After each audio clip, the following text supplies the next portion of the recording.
In 2010, a screenshot appeared online. A player alone in his world looked up and saw someone standing in the distance, tall, pale eyes, standing perfectly still. He wasn't playing with anyone else. No one else had joined his game. And yet, there he was. Minecraft's creator would later deny he ever existed. But 15 years later, players are still finding him in the dark. This is the story of Herobrine the ghost the developers keep trying to bury. To understand why this legend took over an entire game, you have to understand what Minecraft was in its earliest days. No quests, no monsters chasing you across a map, just you, an empty procedurally generated world, and the quiet. That silence is exactly why one screenshot was enough to break the internet. The story starts on a forum in 2010. A player named Brockraft posted screenshots claiming a strange figure humanoid,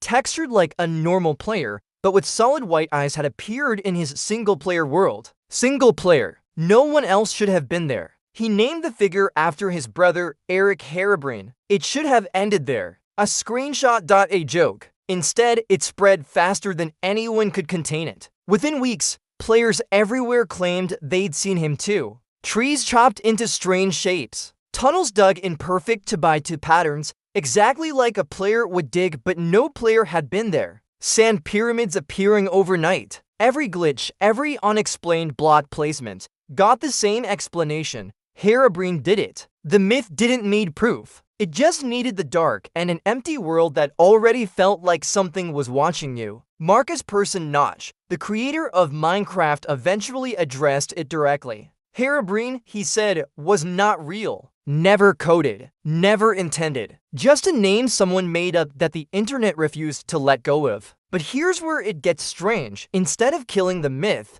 Mojang leaned into it. Patch notes started listing removed Herobrine as a running joke. Every single update. For over a decade, that joke did something the developers probably didn't expect. It told players, we know about him too. And once the people who built the game acknowledged the myth even as a joke, it stopped feeling like a hoax. It felt like a secret, because what if the joke was the cover? Story. As the legend grew, players built it a body. Fan-made mods added an actual Herobrine entity to the game, a hostile mob who mimicked the player, sabotaged builds, and stalked you through caves. These mods weren't official, but for millions of players who installed them, Herobrine stopped being a rumor. He became something you could actually be hunted by. Here's what makes Herobrine different from a normal creepypasta. Most horror legends live in stories you read. Herobrine lived inside your own gameplay. Every strange tree, every tunnel you didn't remember digging,